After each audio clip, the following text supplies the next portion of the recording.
ओम अज्ञानतिमिरान्धस्य ज्ञानाञ्जनशलाकया सत्सुरोन्मिलितं येन तस्मै श्रीगुरुवे नमः।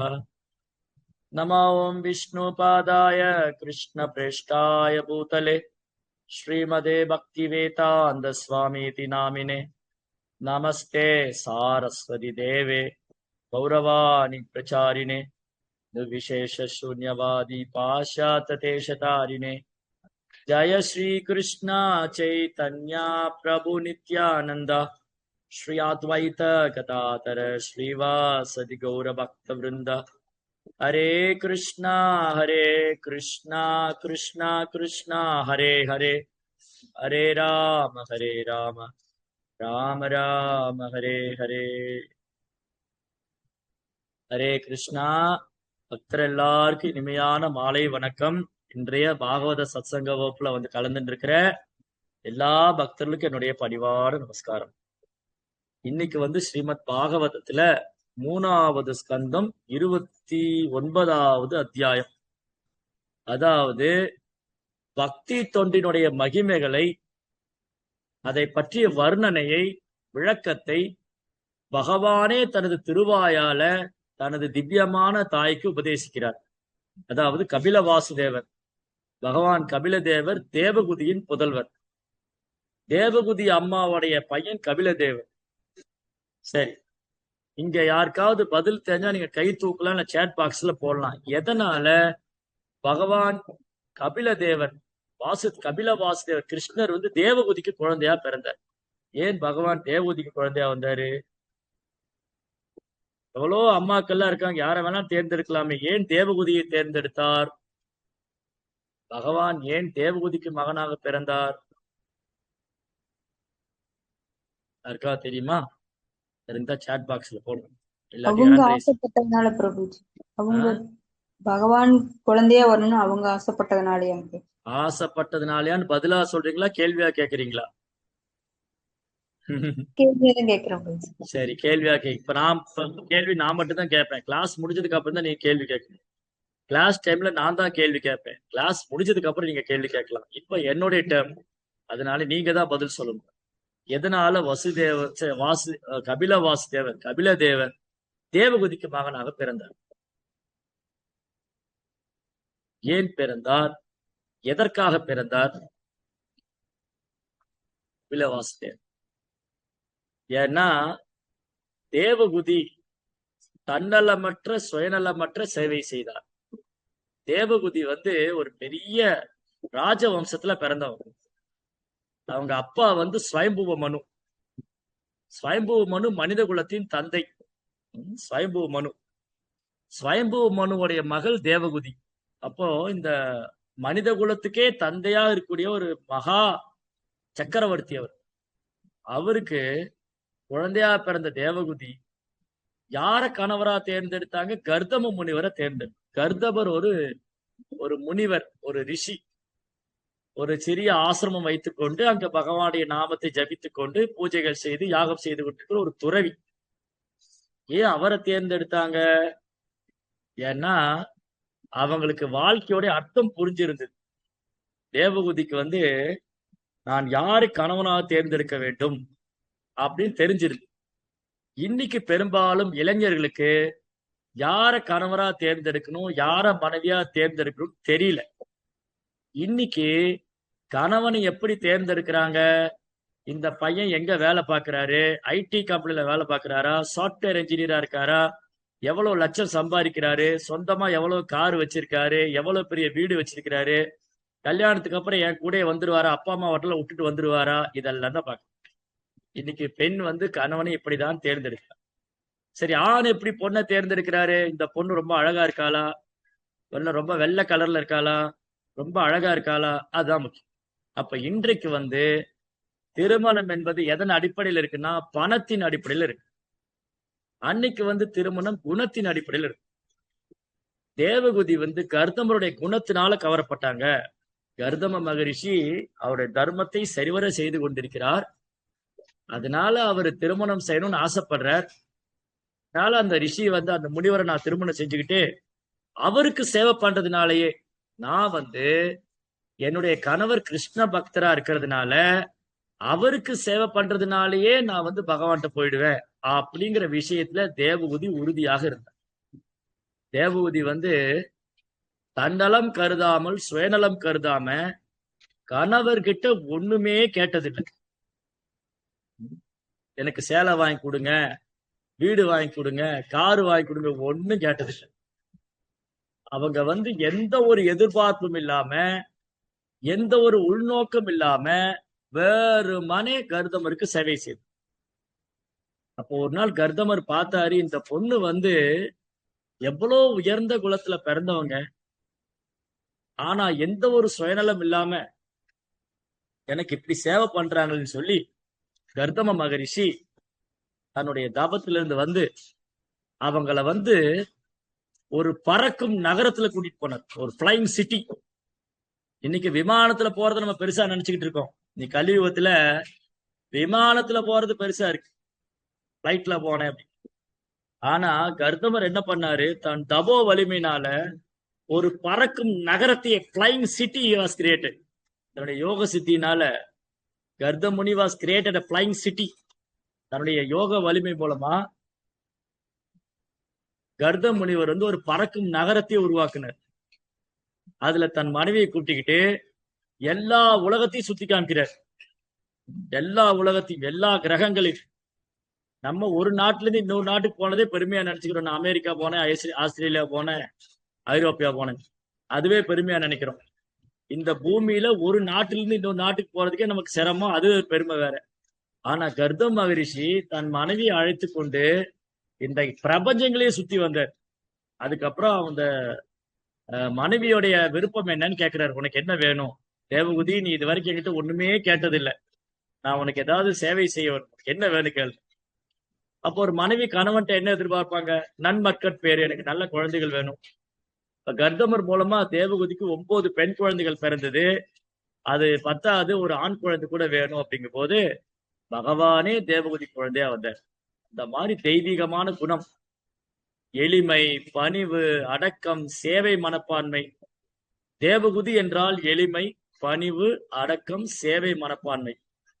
அப்பேற்பட்ட ஒரு பெண்மணிக்கு பகவானே குழந்தையாக வந்தார் கபிலவாசுதேவர். சரி, இப்போ அப்ப இங்க முக்கியமான விஷயம் நம்ம என்ன பார்க்கணும்னு சொன்னா, தேவகுதி ஏற்கனவே பகவானுடைய பக்தை தான். ஏற்கனவே அவங்க பகவானுடைய பக்தரா இருக்க போய் தான் பகவான் ஒரு குழந்தைய வந்திருக்காரு. அப்ப இங்க கொடுக்கிற உபதேசம் அவங்க அம்மாவுக்கு இல்ல, தேவகுதிக்கு இங்க உபதேசம் இல்ல. தேவகுதி கிட்ட சொல்ற மாதிரி நமக்கு சொல்லிக்கிட்டு இருக்காரு பகவான். எப்படி பகவத்கீதை அர்ஜுனனுக்கு சொல்ற மாதிரி நமக்கு சொல்ற. பகவத்கீதை அர்ஜுனனுக்கு தேவையில்லை, அர்ஜுனன் ஏற்கனவே பக்தர் தான், அவர் தூய பக்தர். அதனால பகவத்கீதை அர்ஜுனனுக்கு தேவையில்லை, பகவத்கீதை நமக்கு தான் தேவை. அப்போ பக்தித்தனுடைய மகிமையை பற்றி விளக்கம் தேவகுதிக்கு தேவையில்லை, நமக்கு தான் தேவை.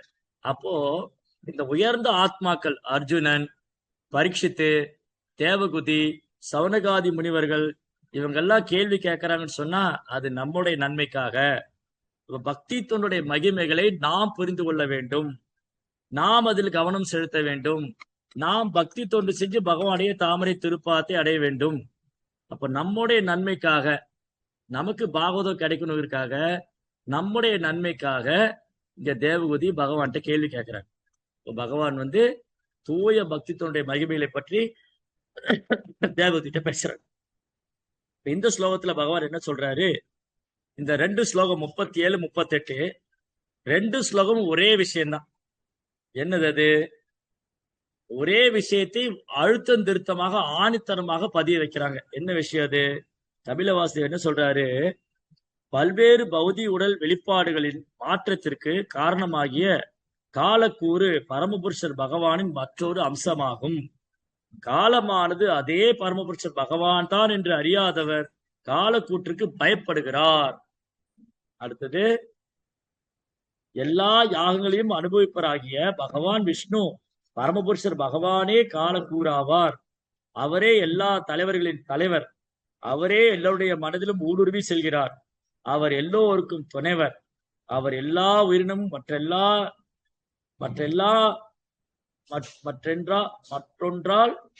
மற்றொன்றால் நிர்மூலமாக்கப்படுவதற்கு காரணமாகிறார். சரி, காலம், டைம், இது ரொம்ப முக்கியமான ஒரு சப்ஜெக்ட். காலத்தை பற்றி அறிந்து கொள்வது. பகவத்கீதையிலோட கிருஷ்ணர் 5 முக்கியமான விஷயத்துல காலத்தையும் சேர்த்திருக்கார். பகவத்கீதையில 5 முக்கியமான விஷயங்கள் சொல்லப்பட்டிருக்கு. யாருக்காவது தெரியுமா? தெரிஞ்சா கை தூக்கு. பகவத்கீதையில் பகவான் 5 ஹரே முக்கியமான விஷயங்களை பேசியிருக்கிறார். என்னென்ன ஹரே சொல்லியிருக்காரு? கிருஷ்ண பிரபு. ம், பரமாத்மா, ஜீவாத்மா, ம், பிரகிருதி, ம், காலம், கர்மா. ம். Yes. ஹரே கிருஷ்ணா. ஜீவா, ஜீவா, ஈஸ்வரா, பரமாத்மா, பிரகிருதி, காலா, கர்மா. இப்ப டைம், அதே இங்க மழை பெய்யுது, இதுவும் கூட காலம் தான். இந்த காலத்துல மழை பெய்யக்கூடாது, ஆனா பெய்யக்கூடாத காலத்துல மழை பெய்யுது. இங்க நான் ஒரு ஷெட்டு கீழே உட்கார்ந்துருக்கேன். அதனால கொஞ்சம் சத்தம் சரியா கேட்காது. இந்த மாதிரி ஷெட்டு கீழே இருக்கு இல்லையா, அதனால நான் பேசுறது புரியுதுன்னா நீங்க திரும்ப கேளுங்க. நீங்க சொன்னது எனக்கு புரியல அப்படின்னு. ஏன்னா இந்த ஷெட்டு மேல தண்ணி விழும் போது சவுண்ட் டிஸ்டர்பன்ஸா இருக்கும். ஆனா நான் ஏர்போன் போட்டு தான் பேசிட்டு இருக்கேன். சரி, பார்க்கலாம். ஏதாவது புரியலன்னா நீங்க கை தூக்கல.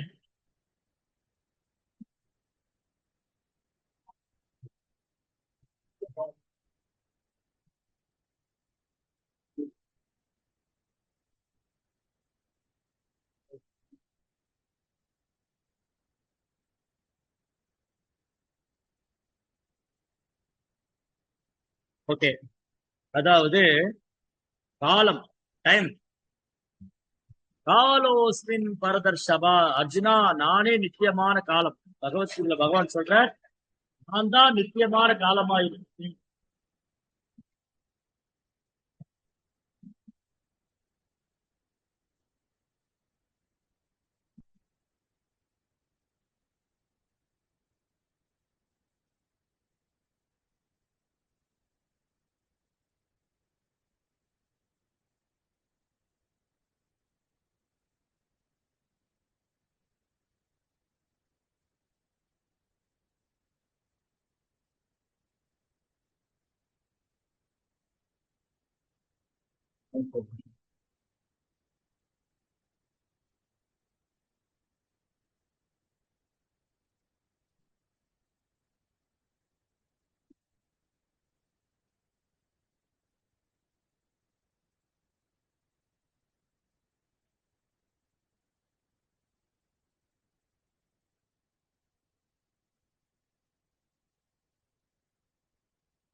லாக் பண்ணுங்க.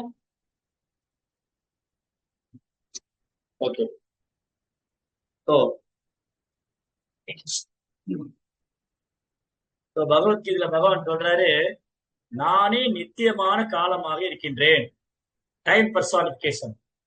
இப்போ நம்ம கூட என்ன சொல்லுவோம்? எல்லாம் நேரங்க, எனக்கு டைம் சரியில்லை, எனக்கு இன்னைக்கு ராகு திசை நடக்குது, இல்ல செவ்வாய் தோஷம் பிடிச்சிருக்கு, இந்த கேது திசை நடக்குது, சனி அந்த கிரகத்துல இருந்து அந்த ராசியில இந்த ராசிக்குள்ள போயிட்டாரு, மேச ராசிக்கு கும்ப ராசிக்கு வந்துட்டாரு, குரு 8வது வீட்டுக்கு போயிட்டாரு, செவ்வாய் 9வது வீட்டுக்கு வந்துட்டாரு, சுக்கிரன் அங்க போயிட்டாரு, சுக்கிரன் காணாமலே போயிட்டாரு. இப்படி எல்லாம் நம்ம டைம் சொல்றோம் இல்லையா? எல்லாம் நேரங்க. ஒருத்தருக்கு நல்ல வசதி என்ன சொல்லுவோம்? ஒருத்தருக்கு நல்லா பாருங்க, அவருக்கு நேரம் எல்லாம் டைமுங்க. சரி, எனக்கு நஷ்டம் ஆயிடுச்சுன்னா பாருங்க, அதுவும் நேரம், காலம், என்ன செய்யறது? அப்போ நம்ம வாழ்க்கையில என்ன நடந்தாலும் நம் நேரம் காலம் தீர்மானிக்குதுன்னா, அந்த நேரம் யாரு, காலம் யாரு, டைம் என்ன? அந்த காலம் பகவான் தான். பகவானே கால சூரூபமாக இருக்கிறார். அப்போ இங்க பிரபுபாதர் என்ன சொல்றார் பொருளுரையில, நம்முடைய உடல்ல 6 விதமான மாற்றங்கள் ஏற்படுது. நம்மளோட எல்லார உடல்லையும் 6 விதமான மாற்றம்.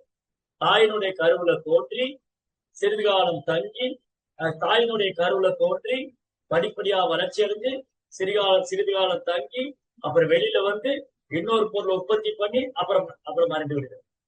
அப்ப இந்த உடல்ல 6 மாற்றம் நடக்குது. தேகினோ அஸ்மின் யதா தேகே கௌமாரம் யௌவனம் ஜரா ததா தேகாந்தரம் பிராப்தி தீரத்தனம் முயதி. உடல் பெற்ற ஆன்மா சிறு வயதிலிருந்து இளமைக்கும், இளமையிலிருந்து முதுமைக்கும் மாறுவது போல மரணத்தின் போது வேறு சரீரத்துக்கு மாறுது. இப்ப என்னன்னா, நம்ம யாரையாவது ரொம்ப வருஷத்துக்கு அப்புறம் பாக்குறோம். நம்ம நண்பர்களையோ இல்ல உறவினரையோ இல்ல நண்பனுடைய குழந்தை இல்ல உறவினருடைய பசங்க குழந்தைங்க ரொம்ப நாளுக்கு அப்புறம் பாக்குறோம். ஒரு 10 வருஷத்துக்கு அப்புறம் இல்ல ஒரு 8 வருஷத்துக்கு அப்புறம் பாக்குறோம். என்னமா வளர்ந்துட்டான் இவன். அவன் தினமும் வளர்ந்துட்டு தான் இருக்கான். அவன் தினமும் தினமும் வளர்ந்துட்டு தான் இருக்கான். நம்ம பாக்குறோம், என்னடா இப்படி வளர்ந்துட்ட. அப்ப அவன் உடம்புல தினமும் மாற்றம் நடந்துட்டு இருக்கு. இப்ப நம்ம நண்பனை பாக்குறோம், என்னடா இப்படி குண்டாயிட்ட. அவன் தினமும் சாப்பிட்டு சாப்பிட்டு குண்டாயிட்டு தான் இருக்கான். நம்ம பார்வைக்கு பார்க்கும்போது திடீர்னு பெருசான மாதிரி இருக்கு, திடீர்னு வளர்ந்த மாதிரி இருக்கு. ஆனா நம்ம உடல்ல தினமும் மாற்றம் நடந்துகிட்டே இருக்கு. ஏன்னா இந்த உடல் மாற்றத்துக்கு உட்பட்டது, ஆன்மா மாற்றமற்றது. சரி, இப்போ இதை யாரு புரிஞ்சுக்கிட்டாங்களோ, இந்த இந்த உலகம் தற்காலிகமானது, இந்த உடலும் தற்காலிகமானது, இங்கெல்லாம் மாற்றத்துக்கு உட்பட்டது, மாற்றம் ஒன்றே மாற்றம் இல்லாதது. மாற்றம் நடந்துகிட்டே இருக்கும், ஆனா மாற்றம் எப்பவுமே இருக்கு. மாற்றம் இருந்துட்டே இருக்கு. இன்னைக்கு தமிழக அரசியல கூட மாற்றம் வந்திருக்கு.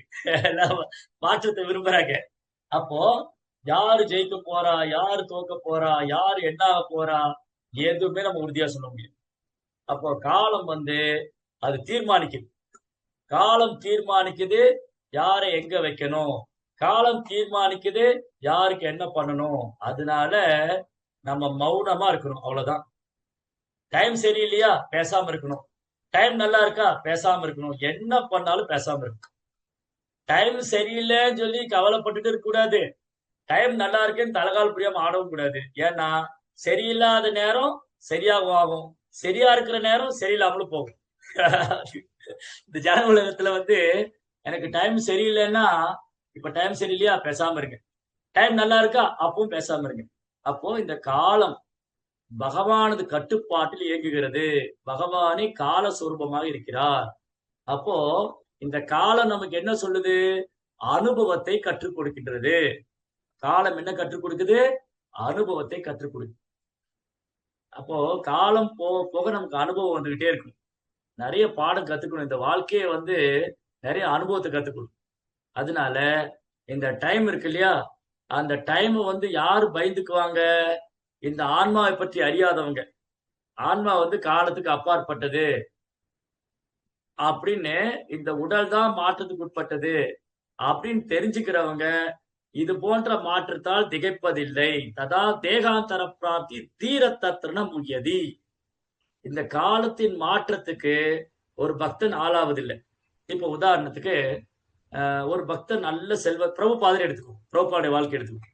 பிரபுபாதா அவர் வாழ்க்கையில பிசினஸ் ஹை லெவல்ல போயிட்டு இருக்கு. பிரபுபாடைய பிசினஸ் அலகாபாத்ல, டெல்லியில, அப்புறம் பெரிய பெரிய சிட்டில அவருடைய பார்மசூட்டிக்கல் பிசினஸ் அந்த ட்ரக்ஸ், அதாவது மருந்து சப்ளை பண்றதுல பிரபுபாத் நம்பர் 1 இருக்காரு.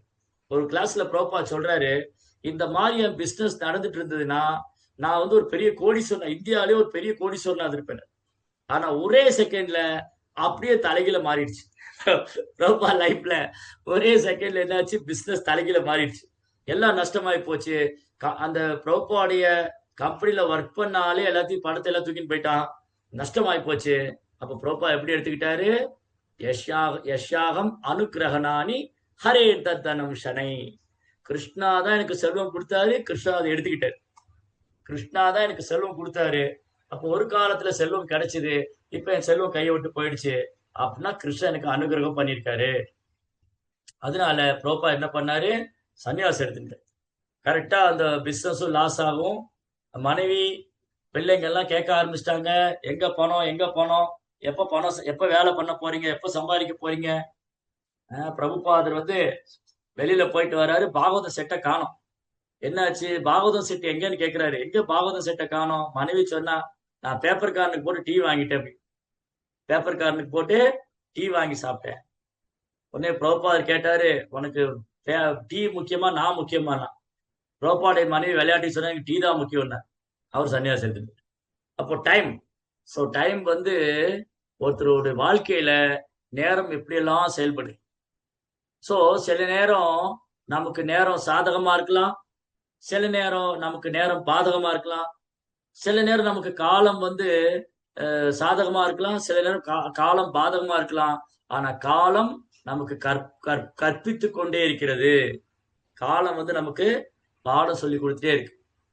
சோ கிருஷ்ணா இன்டைரக்டா காலம் ரூபத்துல இருக்காரு, டைம் பர்சானிபிகேஷனா இருக்காரு, கால சுரூபமா இருக்காரு.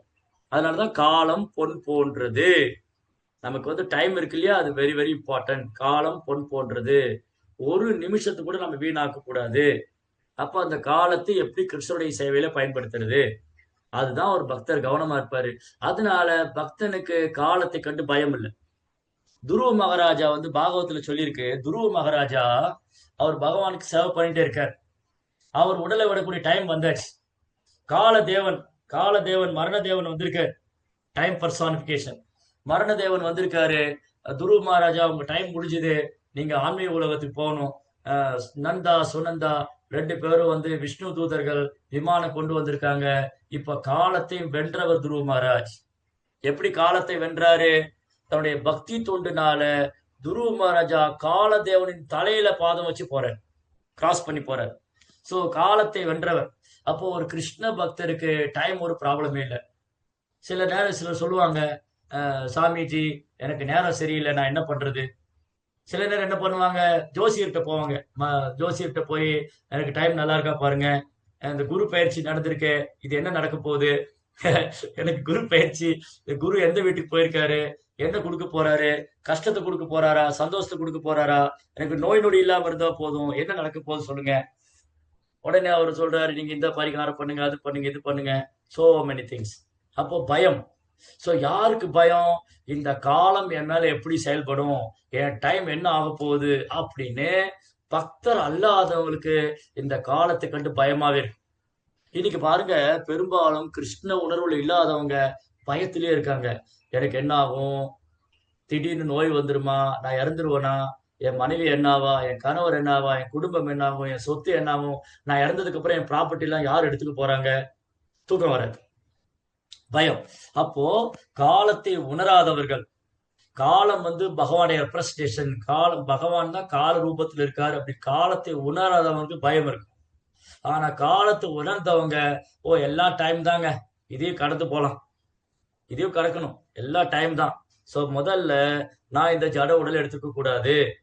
முதல்ல நான் பண்ண தப்பு என்னது, நான் இந்த ஜட உடல் எடுத்துக்க கூடாது. சரி எடுத்தாச்சு, இந்த ஜட உடல் எடுத்தாச்சு, இப்ப என்ன பண்ணணும், இதுல இருந்து வெளியேறுவதற்கான வழி என்ன, இந்த ஜட உலகத்திலிருந்து, ஜட உடல்ல இருந்து வெளியேறுவதற்கான வழி என்ன, பிறப்பு இறப்பு முதுமை நோய் இதுல இருந்து விடுபடுறதுக்கான வழி என்ன, அதை கண்டுபிடிக்கணும். அப்போ நம்ம கிருஷ்ண உணர்வை பயிற்சி பண்ணும்போது நமக்கு சோதனைகள் வரும், பிரச்சனைகள் வரும், கஷ்டங்கள் வரும். நமக்கு டைம் சிலப்போ ஃபேவரபிளா இருக்கலாம், சிலப்போ டைம் அன்ஃபேவரபிளா இருக்கலாம். நமக்கு நேரம் சாதகமா இருக்கலாம், சிலப்போ பாதகமா இருக்கலாம். அப்போ என்னுடைய நேரம் சொல்றது என் கர்ம வினைப்பாடி நான் ஒரு உடல் எடுத்திருக்கேன்.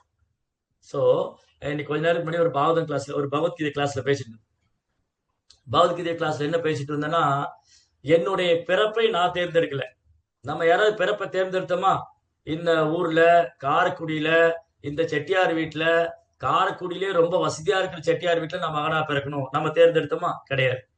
அப்போ நம்முடைய பிறப்பை நம்ம தேர்ந்தெடுக்கல, நம்முடைய உடலும் நம்ம தேர்ந்தெடுக்கல, ஆன்மா பிறப்பையும் தேர்ந்தெடுக்கல, ஆன்மா உடலையும் தேர்ந்தெடுக்கல.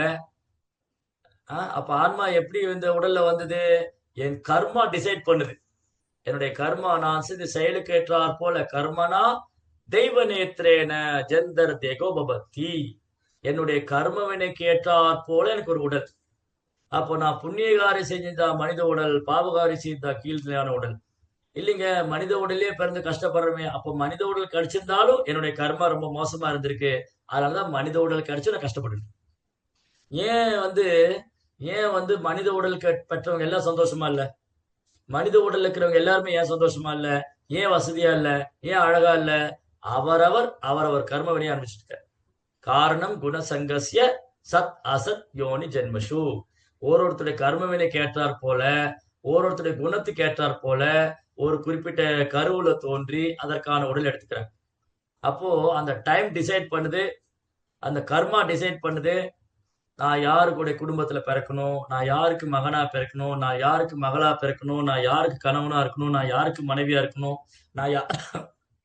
நான் யாருக்கு பெற்றோரா இருக்கணும், நான் யாருக்கு பிள்ளையா இருக்கணும், இதெல்லாம் நம்முடைய கர்மா தான் டிசைட் பண்ணுது. அந்த காலப்போக்கில் அதுக்கான உடல் கிடைக்கும். அந்த டைம் வரும்போது, இந்த நேரம் டைம் வரும்போது இந்த உடலை விட்டுதான் ஆகணும். ஓ டைம் ஆயிடுச்சு கிளம்புங்க இல்லையா? நம்ம வாடகை வீட்டுல இருந்தோம்னா சொல்றாங்க, சார் உங்களோட அக்ரிமெண்ட் முடிஞ்சது, நீங்க வீட்டை காலி பண்ணுங்க. சார் இல்ல சார் இன்னும் கொஞ்சம் வருஷம், நோ நோ நோ, நீங்க அக்ரிமெண்ட் போட்டபடி உங்களுக்கு வாடகை வீட்டு டைம் முடிஞ்சது, நீங்க வீட்டை காலி பண்ணி கொடுங்க, எங்களுக்கு வீடு வேணும் இல்லையா? சம்டைம் நம்ம வாடகை வீட்டுல இருக்கும்போது ஹவுஸ் ஓனர் சொல்லுவார், நம்ம எவ்வளவு நாள் அக்ரிமெண்ட் போட்டிருக்கோம், நீங்க எவ்வளவு வருஷம் இந்த வீட்டுல குடியிருக்கலாம், அக்ரிமெண்ட் போட்டிருக்கோம், கையெழுத்து போட்டிருக்கோம், உங்க டைம் முடிஞ்சது, நீங்க கிளம்புங்க. இல்ல இல்ல இது என் வீடு, நான் உரிமை கொண்டாட முடியாது. இல்ல இல்ல நான் இந்த வீட்டுல 7-8 வருஷமா இருந்துட்டேன், இந்த வீடு எனக்கு சொந்தம்னு உரிமை கொண்டாட முடியாது. அதே மாதிரிதான் நம்ம இந்த ஜட உடலை எடுத்துக்கிட்டு இருக்கோம். ஒரு நாள் மரணம் வரும், அந்த டைம் வரும், டெத் எல்லாருக்கும், மரணம் எல்லாருக்கும் வரும். அது சொல்லிட்டெல்லாம் வராது, திடீர்னு வரும். மரணம் வந்து சொல்லிட்டெல்லாம் வராது, நான் வரப்போறேன் தயாரா இருந்துக்கோ, நோ. சோ மரணம் வரும். அந்த மரணம் சொல்லிட்டு வராது, ஆனா சில அறிகுறிகளை காமிக்கும். மரணம் வர்றதுக்கான அறிகுறி என்னது? வயசாக ஆக முட்டு வலி வரும், எலும்புகள்லாம் தேஞ்சு போயிடும், பல்லு போயிடும், உடம்புல சக்தி போயிடும், ஞாபக சக்தி போயிடும். முதல்ல இந்த காது பக்கத்துல முடி நரைக்க ஆரம்பிக்கும். இந்த காதுக்கு மேல இருக்கிற முடி நரைக்க ஆரம்பிக்கும். நம்ம என்ன பண்ணுவோம், அதை அப்படியே கத்திரிக்கோள் எடுத்து கட் பண்ணி விட்டுருவோம், இல்ல டை போட்டு சமாளிச்சு. அப்புறம் கொஞ்சம் கொஞ்சம் அங்கங்க முடி வெள்ளையாக ஆரம்பிக்கும், ஃபுல்லா டை போட்டு. இப்படி நான் வந்து என் உடல்ல நடக்கக்கூடிய காலத்தின் மாற்றத்தை மறைக்க பார்க்கிறேன். ஆனா அது மறைக்க முடியாது. என் காலத்தின் மாற்றத்தை நான் ஏற்றுக்கொண்டுதான் ஆகணும். காலத்தின் மாற்றத்தை, காலத்தினுடைய தாக்கத்தை நான் ஏற்றுக்கொண்டே ஆக வேண்டும். அதை மறுக்க முடியாது, மாற்ற முடியாது. ஆனா நம்மை நாம் தயார் செய்து கொள்ள முடியும். நம்மை வந்து நம்ம தயார் பண்ணிக்கலாம். இந்த காலத்துடைய தாக்கத்திலிருந்து விடுபடுறதுக்கு, காலத்துடைய மாற்றத்திலிருந்து விடுபடுவதற்கு. ஏன்னா இந்த ஜட உலகத்துல டைம் நம்ம மேல ஆதிக்கம் செலுத்தும். இந்த ஜட உலகத்துல காலத்தின் ஆதிக்கம் உண்டு. ஆனா பகவானுடைய உலகத்துல காலத்தின் பாதிப்பு கிடையாது. அங்க வந்து பௌதிகிற பேச்சுக்கு இடம் கிடையாது. அங்க எல்லாம் ஆன்மீகமானது. அங்க பகவான் நித்தியமானவர், அவருக்கு செய்யக்கூடிய சேவை எல்லாம் நித்தியமானது. அப்போ நான் இந்த ஜட உலகத்துடைய மாற்றத்திலிருந்து, காலத்தின் தாக்கத்திலிருந்து விடுபடணும்னா நான் பக்தி தொண்டை தீவிரமா செய்யணும். அதுதான் இங்க கபில வாசுதேவர் சொல்றாரு, பரமபுருஷரான பகவான் கிருஷ்ணரே விஷ்ணுவே எல்லா யாகத்தின் அனுபவிப்பாளர் ஆவார். அந்த பகவானை சரணடைந்து பக்தி தொண்டு செய்யறது மூலமா அவர் தான் காலஸ்வரூபியா இருக்காரு. அவர் தான் வந்து இந்த பிரபஞ்சத்தை சிருஷ்டிக்கிறது, அதை வந்து பராமரிக்கிறது, அனைத்தையும் நிர்மூலமாக்கும், அழிப்பது. சோ எல்லாத்துக்கும் சர்வ காரணம் பகவானே எல்லா காரணங்களுக்கும் மூல காரணமாக விளங்குகிறார். அவரே சர்வ காரணமாக இருக்கின்றார். அவரை விட உயர்ந்த உண்மை இல்லை. இதுதான் பகவத்கீதை பகவான் சொல்றார், மத்த பரதரம் நான் அந்யத் கிஞ்சிதஸ்தி தனஞ்சயா. அர்ஜுனா, என்னை விட உயர்ந்த உண்மை இல்லை. நூலில் முத்துக்கள் கோர்க்கப்பட்டது போல் அனைத்தும் என்னையே சார்ந்திருக்கு. பகவானை விட உயர்ந்த உண்மை இல்லை. அதனால அவர் தான் கால சுரூபியா இருக்கார். அதனால இந்த காலத்தை வீணடிப்பதை விட இந்த காலத்தை கிருஷ்ண உணர்வுக்கு சாதகமா மாத்திக்கணும். சோ நமக்கு டைம் இருக்கு, நம்ம எல்லாருக்கும் டைம் இருக்கு. சோ இந்த டைம் வந்து இப்ப என்ன பண்றாங்க, பெரும்பாலும் டைமை வேஸ்ட் பண்றாங்க. இன்னைக்கு யார பாருங்க, ஒரே புலம்பல் தான். எங்க பசங்க எப்ப பாரு போனை வச்சுக்கிட்டே இருக்காங்க, போனை பார்த்துக்கிட்டே இருக்காங்க. ஸோ டைம் அப்படியே போகுது. அந்த போன் இருக்கு இல்லையா, ஸ்மார்ட் போன், அந்த டச் போன் வந்து அப்படியே அவனுடைய லைஃப்பை வந்து விழுகி கொண்டிருக்கிறது, சாப்பிட்டுக்கிட்டு இருக்கு. பூதம் மாதிரி, பூதத்தை பாக்கெட்ல வச்சு சுத்திட்டு எல்லாரும் என்ன பண்றாங்க, பூதத்தை பாக்கெட்ல வச்சு சுத்திட்டு இருக்காங்க.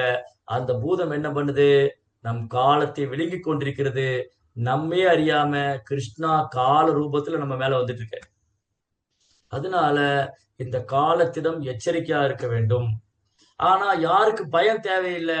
யார் ஒருத்தர் காலத்தை சரியா பயன்படுத்தி கிருஷ்ணருக்கு சேவை பண்றாரோ அவர் காலத்தை கண்டு பயந்துக்க வேண்டாம்.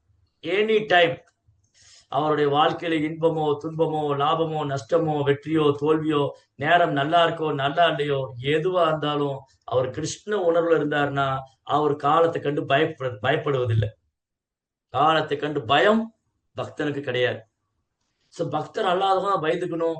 ஐயோ எனக்கு நேரம் சரியில்லை, ஜோஷி சொல்லிட்டாரு, உனக்கு வந்து அஷ்டம சனி நடக்குது, உனக்கு 7.5 சனி நடக்குது, உனக்கு வந்து கண்டகச்சனி நடக்குது, நீ வெளியில போயிடாத, யார்ட்டையும் பேசிடாத, அதை பண்ணிடாத, இதை பண்ணிடாத, ஆரோக்கியத்துல கவனம் வேணும். ஐயோ பயமா இருக்கே நாக போகுது, அத பயத்திலேயே பாதி செத்து போயிடும். அத பயத்திலேயே பாதி லைஃப் போயிடும். சோ அதனால நாம கிருஷ்ண உணர்வை தீவிரமா பின்பற்றணும்னு சொன்னா நமக்கு காலத்தை கண்டு பயம் தேவையில்லை. ஆனா கிருஷ்ண அவசியம் சீரியஸா இருக்கு. சோ கிருஷ்ண உணர்வுல நம்ம தீவிரமா இல்லைன்னு சொன்னா காலம் நம்ம மேல ஆதிக்கம் செலுத்தும். காலம் அது வேலையை செய்து கொண்டே இருக்கும். அதனால ஒரு கிருஷ்ண பக்தன் காலத்தினோட பாதிப்புனால பாதிப்படைவதில்லை. சோ பக்தனுக்கு பாதிப்பு உண்டு. ஆனா அவரு அந்த பாதிப்புக்கு ஆளாவது இல்லை. சோ இப்போ வந்து ஒரு டைம், அந்த டைம்ல கொரோனா வந்தது, ஒரு டைம்ல பிளேக்ங்கிற வியாதி வந்தது, அப்புறம் கொரோனான்னு வந்தது, அப்புறம் சுனாமின்னு வருது. இந்த டைமுக்கு எல்லாம் ஒண்ணு வந்துட்டு இருக்கு.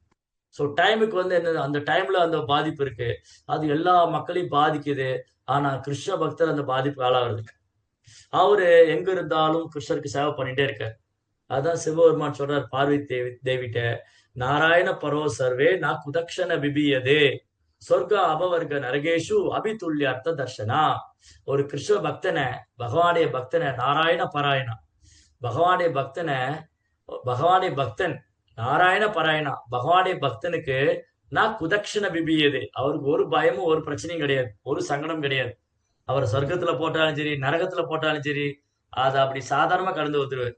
காரணம், அவர் எங்கிருந்தாலும் கிருஷ்ண உணர்விலே இருக்கிறார், கிருஷ்ண உணர்வை பின்பற்றி கொண்டிருக்கிறார். அதனால ஒரு பக்தனுக்கு இந்த காலத்தினால் அவருடைய பாதிப்பை அவருக்கு அதுக்கான பயம் இல்லை. அவர் சோ கிருஷ்ணா சீரியஸா எடுத்துட்டோம்னா நமக்கு பயம் இல்லை. இப்போ சிலப்போ கூட கேட்பாங்க, உங்களுக்கு மரணம் வராதா? ஏன்னா இன்னைக்கு எல்லாருக்கும் மரண பயம் இருக்கே, இன்னைக்கு எல்லாருக்கும் மரண பயம் இருக்கு. எனக்கு என்ன ஆயிடும், நான் திடீர்னு இறந்து போயிட்டா என்ன வருது?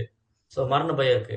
என் கூட சொன்னார் ஒருத்தர், இந்த கொரோனா டைம்ல இங்க ஒரு பக்தர் வந்துட்டு இருந்தார். அவர் ஆரம்ப நிலை பக்தர். அந்த ஆரம்ப நிலை பக்தர் என்ன பண்ணாரு, ஒருத்தருக்கு பணம் கொடுத்திருந்தார். ஒருத்தருக்கு கொஞ்சம் பணம் கொடுத்திருக்காரு. இப்ப அவருக்கு என்ன பயம் வந்துச்சுன்னா, நான் கொரோனா இறந்து போயிட்டா அந்த பணத்தை எப்படி வசூல் பண்றது? அவருக்கு நான் கொரோனா இறந்து போயிட்டேன்னா அந்த கொடுத்த பணத்தை எப்படி வசூல் பண்றது? அந்த பணம் அப்படியே போயிடுமா? இவரே இறந்து போயிட்டாரு, அந்த பணத்தை வசூல் பண்ண என்ன பண்ணல பாருங்க. ஆனா பயம், ஐயோ அந்த பணம் போயிடுமோ.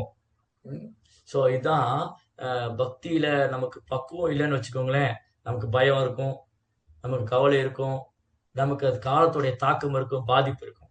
ஆனா அதே சமயம் நம்ம கிருஷ்ண உணர்வுல தீவிரமா இருக்கும், கிருஷ்ண உணர்வுல உறுதியா இருக்கும், நாம் கிருஷ்ணரே நினைத்து கொண்டிருக்கிறோம்னு சொன்னா காலத்தினுடைய தாக்கம் இருக்கும். ஆனா அந்த பக்தனை பாதிக்க, ஏன்னா அந்த பக்தர் கிருஷ்ண உணர்வுல உறுதியா இருக்கார்.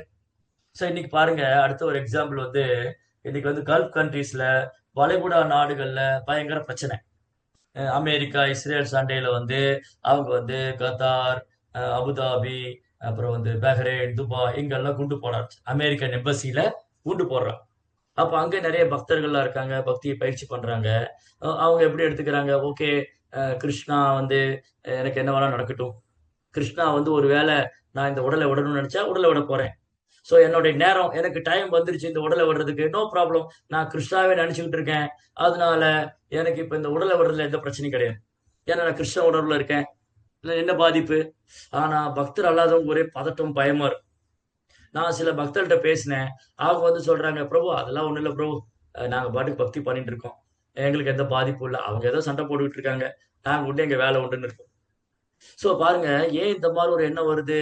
அவங்க கிருஷ்ண உணர்வை பயிற்சி பண்றதுனால அந்த ஒரு இக்கட்டான சூழ்நிலை கூட அவங்கள பாதிக்கல. கிருஷ்ண உணர்வுல தீவிரமா இருக்கிறவங்களுக்கு சுத்தி என்ன நடந்துட்டு இருந்தாலும், அது உயிருக்கே ஆபத்தான ஒரு சூழ்நிலையா இருந்தாலும் அவங்களுக்கு தெரியும், இந்த குண்டு என் மேல பட்டா, இந்த குண்டு வெடிச்சு இந்த உடல் தான் போக போகுது, ஆன்மா போக போறது இல்ல, ஆன்மா கிருஷ்ணாட்ட தான் போக போகுது. ஏன்னா நான் கிருஷ்ணரே நினைச்சிட்டு உடலை விட்டேன்னா நான் கிருஷ்ணாட்ட போயிடுவேன். நான் ஆன்மீக குருவை தேர்ந்தெடுத்திருக்கேன், குருகிட்ட நான் வாக்கு கொடுத்திருக்கேன், ஒரு நாளைக்கு 16 மாலை, குறைந்தபட்சம் 16 மாலை ஜெபம் செய்வேன், 4 விதிமுறை கடைபிடிப்பேன், இப்படி எல்லாம் சொல்லி அதை ஃபாலோ பண்ணிட்டு இருக்கேன். சோ அந்த பக்தருக்கு என்ன பயம், என்ன கவலை? No fear, no problem. ஏன்னா அவர் இந்த கிருஷ்ண உணர்வுல நிலை பெற்று இருக்கிறதுனால அவருக்கு எந்த பாதிப்பும் கிடையாது. அதான் சில நேரம் கேட்பாங்க, ப்ரோபார் இந்த உதாரணம் கொடுத்தாரு இல்லையா, அப்படின்னா பக்தர்களுக்கு மரணம் வராதா? பக்தர்களுக்கு மரணம் வரும். சோ பிறக்கப்பட்ட அனைவரும் இறப்பது நிச்சயம். ஜாதசிக்கு துருவம் மிருத்து, துருவம் ஜென்ம மிருத்துச்ச. தஸ்மாத் அபரிகாரம் அர்த்தே நத்வம் சோஷிதும் அர்ஹசி. பிறக்கப்பட்ட எல்லாரும் ஒரு நாள் இறக்க போறோம், இறந்தவங்க எல்லாம் ஒரு நாள் பிறக்க போறோம். இதுல கவலைப்படுறதுக்கு என்ன இருக்குன்னு பகவான் கேட்கிறாரு. அப்போ இந்த ஜட உலகத்துல இருக்கிற மக்களுக்கு என்னன்னா, பயத்துல முக்கியமான பயம் வந்து மரண பயம். ஓ, எனக்கு ஏதோ ஆயிடுச்சுன்னா என்ன பண்றது, என் பெண்டாட்டி பிள்ளைகளை யார் பாத்துக்குவா, இல்ல வந்து மனைவி நினைக்கிறா எனக்கு ஏதோ ஒண்ணு ஆயிடுச்சு என் கணவரை யார் பாத்துக்க போறா. ஸோ திஸ் அன்வான்ட், தேவையில்லாத ஒரு கவலை. ஸோ அவங்க என்ன நினைக்கிறாங்க, ஓ மரணம், நீங்க வந்து இவ்வளவு பேசினாலும் நீங்க கிருஷ்ண பக்தியில இருந்தா உங்களுக்கு மரணம் வராதா, உங்களுக்கு மரணம் வரத்தானே போகுது. ஆமா, மரணம் வரும். யார் வராதுன்னு சொன்னா, எல்லாருக்கும் மரணம் உண்டு. பக்தனா இருந்தாலும் மரணம் உண்டு, பக்தர் இல்லைனாலும் மரணம் உண்டு. பக்தி தொண்டை பயிற்சி பண்ணாலும் மரணம் உண்டு, பக்தி தொண்டை பயிற்சி பண்ணனாலும் மரணம் உண்டு. பக்தர்கள் இறக்காம இருக்க போறாங்க என்ன, எல்லாரும் இறக்கத்தான் போறோம்.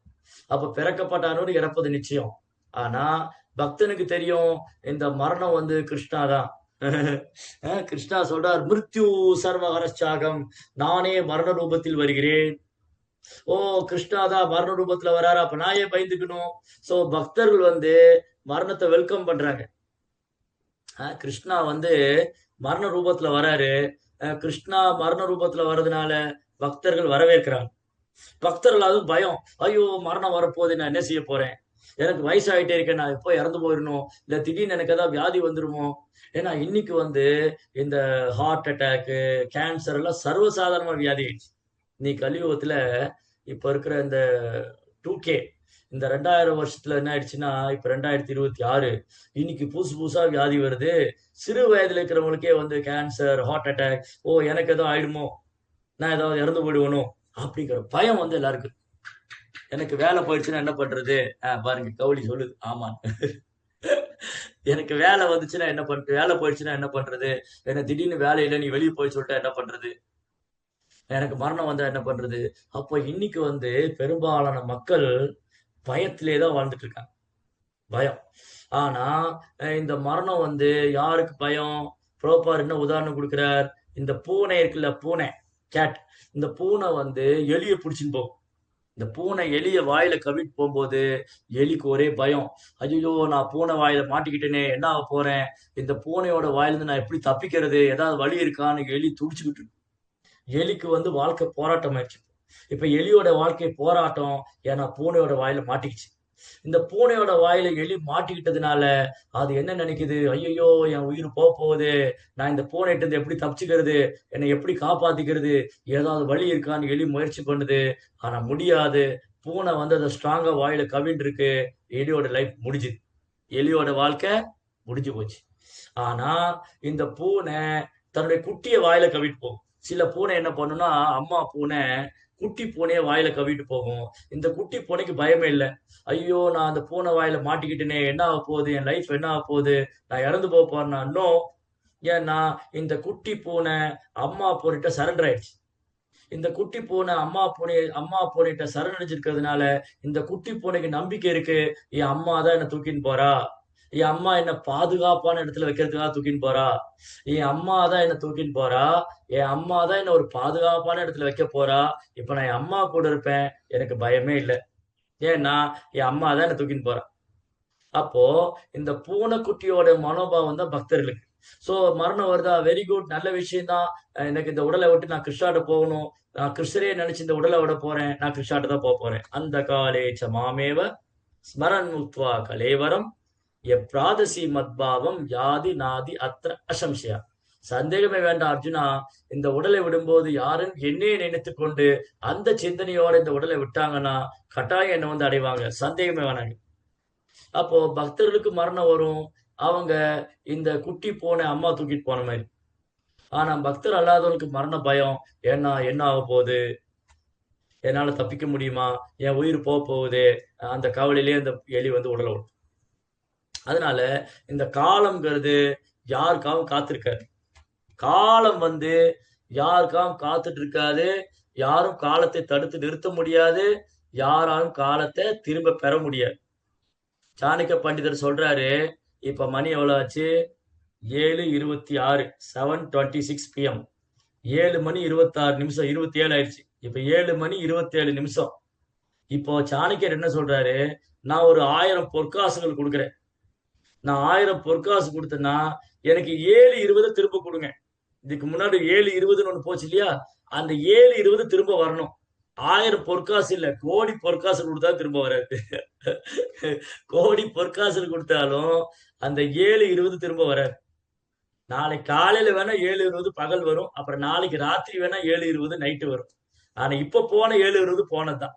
இப்ப போன 7:20 போனதா கதம் கதம் முடிஞ்சு போச்சு. அது திரும்ப வராது, திரும்பவும் எடுக்க முடியாது. அதனால time is time is very very important. காலம் பொன் போன்றது, காலம் பொன் போன்றது. அதனாலதான் பிரபுபாத் வந்து என்ன எழுதியிருக்காரு பகவத்கீதையில ஒரு ஒரு அத்தியாயத்துல, எனக்கு அத்தியாயம் சாப்டர் மறந்து போச்சு, பொருளூர்ல பிரபுபா எழுதியிருக்காரு. பகவத்கீதை பொருளூர்ல பிரபுபா என்ன எழுதியிருக்காரு, அவ்யக்த காலத்துவம். அவ்யக்த காலத்துவம்னா ஒரு பக்தர் வந்து ஒரு நிமிஷத்துக்கு கூட வீணாக்க கூடாதுன்னு நினைப்பாரு. ஏன்னா இந்த காலம் வந்து வெரி வெரி இம்பார்ட்டன்ட். இந்த காலம் பொன் போன்றதா இருக்கறதுனால இந்த 24 மணி நேரத்தை எப்படி கிருஷ்ண உணர்வுல பயன்படுத்தலாம், எப்படி கிருஷ்ணனுடைய சேவைக்காக பயன்படுத்தலாம். நீங்க வேணா பாருங்க, பெரிய பெரிய ஆச்சாரியுடைய வாழ்க்கை, ஸ்ரீல பிரபுபாதர், பக்தி சித்தாந்த சரஸ்வதி தாக்கூர், பக்தி வினோத் தாக்கூர், கோஸ்வாமிகள், இவங்கெல்லாம் பாத்தீங்கன்னா 24 மணி நேரத்துல கூடுதலான நேரம் வந்து கிருஷ்ண உணர்வுலயே, கிருஷ்ணனுடைய சேவையிலே இருந்திருப்பாங்க. சிலப்போ 2 மணி நேரம் தான் தூங்குவாங்க, சிலப்போ அதுவும் கிடையாது. சிலப்போ ஒரு டம்ளர் பால் குடிப்பாங்க, சிலப்போ அதுவும் கிடையாது. 2 நாள் 3 நாள் சாப்பிடாம இருந்திருக்காங்க. அப்கோர்ஸ் நம்ம அவங்களை இமிட்டேட் பண்ண முடியாது. நம்ம வந்து கோஸ்வாமிகளையோ நாமாச்சாரிய ஹரிதாஸ் தாக்கூர் இமிட்டேட் பண்ண முடியாது. நாமாச்சாரிய ஹரிதாஸ் தாக்கூர் ஒரு நாளைக்கு 22 மணி நேரம் சாண்டிங் பண்ணார். நமக்கும் 24 மணி நேரம், ஹரிதாஸ் தாக்கூர் எல்லாருக்கும் 24 மணி நேரம் தான். நமக்கும் 24 மணி நேரம் தான், ஹரிதாஸ் தாக்கூராவுக்கும் 24 மணி நேரம் தான். 2 பேருக்குமே 24 மணி நேரம் தான். ஆனா ஹரிதாஸ் தாக்கூர் என்ன பண்ணாரு, 22 மணி நேரம் சாண்டிங் பண்ணாரு. மீதி 2 மணி நேரத்துல தான் அவர் சாப்பிட்டது, பக்தரோட சங்கத்துக்கு போனது, மற்றதெல்லாம். மற்ற 22 hours he was in chanting the holy name. அதான் நாமாச்சாரியர். 22 மணி நேரம் நாமத்தை சொல்லிட்டு இருந்தார்.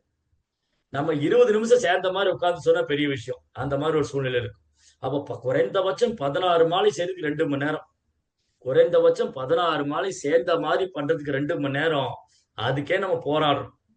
நம்ம 2 மணி நேரம் ஜெபம் பண்ண போராடுறோம். ஹரிதாஸ் தாக்கூர் 22 மணி நேரம் ஜெபம் பண்ணாரு, 2 மணி நேரம் சாப்பிட்டது மற்ற வேலையில. இதுதான் அவருக்கு நமக்குள்ள வித்தியாசம். நாமாச்சாரிய ஹரிதாஸ் தாக்கூருக்கு நமக்கு என்ன வித்தியாசம்னா, நம்ம 2 மணி நேரம் ஜெபம் பண்ண போராடுறோம். அவர் 22 மணி நேரம் பகவான் நாமத்தை ரசிச்சு ருசிச்சு சுவைச்சு அதுல பேரானந்தம் அடைஞ்சார். அதாவது நாமாச்சாரியரா இருக்கு.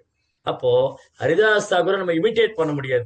ஆனா ஹோலி நேமுக்கு அவர் எவ்வளவு இம்பார்ட்டன்ட் கொடுத்திருக்காரு, பகவானுடைய நாமத்துக்கு எவ்வளவு முக்கியத்துவம் கொடுத்திருக்காரு.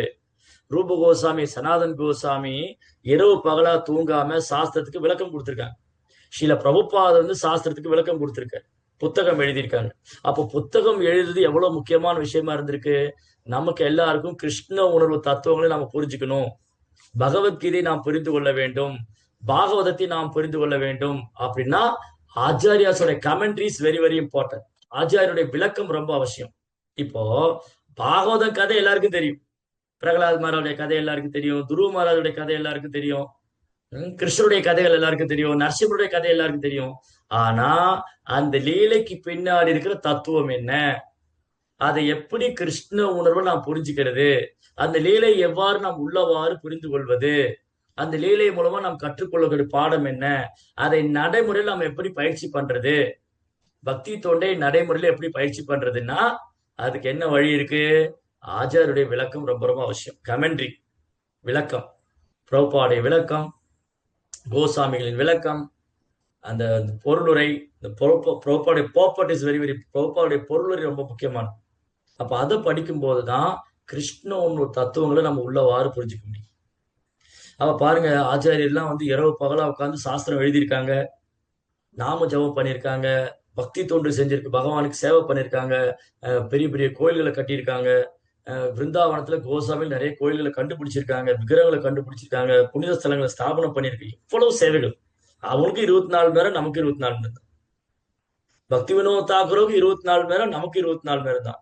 அந்த 24 மணி நேரத்துல பக்தி வினோத் தாக்கூரா எப்படி செயல்பட்டு இருக்காரு அப்படின்னா, அவர் கோர்ட்ல மேஜிஸ்ட்ரேட்டா இருந்திருக்காரு, அவர் குடும்பத்தையும் நல்லா நிர்வாகம் பண்ணியிருக்காரு, 10 குழந்தைங்க, அப்புறம் கிருஷ்ணன் தத்துவங்கள் சாஸ்திரம் எழுதியிருக்காரு, அதுக்கு விளக்கம் கொடுத்திருக்கார், அப்புறம் பிரச்சாரம் பண்ணியிருக்கார், நாமகட்ட பிரச்சாரம் பண்ணியிருக்கார், கோயில் கட்டியிருக்கார், பத்திரிக்கை நடத்தியிருக்கார், விருந்தினர்கள் உபசரிச்சிருக்கார். இதெல்லாம் இந்த 24 மணி நேரத்துக்குள்ள பண்ணியிருக்காரு. அதுதான் ஆச்சாருடைய மகிமை. அப்போ நம்ம என்ன பண்ண முடியும்? நாம இந்த காலத்தை, இந்த காலம்ங்கிறது கிருஷ்ணா டைம். இப்ப நம்ம தெளிவா புரிஞ்சுக்கலாம். இன்னைக்கு ஸ்லோகத்துல காலம் எல்லாம் நேரம். காலம் அப்படின்னா என்ன? கிருஷ்ணர் தான் இருக்காரு. சோ இந்த நேரத்தையும் காலத்தையும் பகவான் தான் நேரம், அதாவது காலமா கால சொருபியா இருக்காருன்னா, அப்ப நான் ஏன் பகவானை சரணடைய கூடாது? நான் பகவானை சரணடைஞ்சா இந்த காலம் என்ன பண்ணும்? என்ன ஒண்ணும் பண்ணிட முடியாது. So either I have a good time or bad time. எனக்கு நல்ல நேரமோ கெட்ட நேரமோ நான் கிருஷ்ணனுடைய தாமரை பாதங்களை பற்றி கொண்டால் எனக்கே பயம். நான் ஏன் பயப்படணும்? இன்னைக்கு பக்தர்கள் கூட பயம். சில நேரங்கள்ல பக்தர்கள்ட்ட நம்ம பேசும்போது, பிரபு எனக்கு நேரம் சரியில்லை. ஏன் நேரம் சரியில்லை? நேரம்லாம் நல்லாதான் இருக்கு, பக்தி தான் சரியில்லை. நமக்கு நேரம் சரியில்லைன்னு என்ன அர்த்தம்னா, நேரம் சரியில்லை என்றால் நாம் பயந்துக்க வேண்டிய அவசியம் இல்லை. நாம் பக்தி சரியில்லை, நம்ம சாதனா சரியில்லை. நம்ம சாதனாவை நல்லா பண்ணோம், பக்தி நல்லா பண்ணோம்னா நான் ஏன் நேரத்தை கண்டு பயந்துக்கணும்? என்ன வேணா சொல்லலாம். ஓ, இந்த ராசிக்காரர்களே உங்களுக்கு நேரம் சரியில்லை, உங்களுக்கு அது நடக்குது இது நடக்குது. I am not worry about that. I am not bother about that. எனக்கு அதை பத்தி ஒரு கவலையும் இல்லை. ஏன்னா இந்த நேரமும் காலமும் கிருஷ்ணாவுடைய கட்டுப்பாட்டுல இருக்கு. கிருஷ்ணா தான் டைம் பர்சானிபிகேஷன்.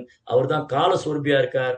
அதனால நான் பகவானுடைய தாமரை திருப்பாதங்களை சரணடையது மூலமா எந்த நேரமும் எந்த காலமும் என் மேல் ஆதிக்கம் செலுத்த முடியாது. ஆத்மாவை எந்த நேரம் பாதிக்கும்?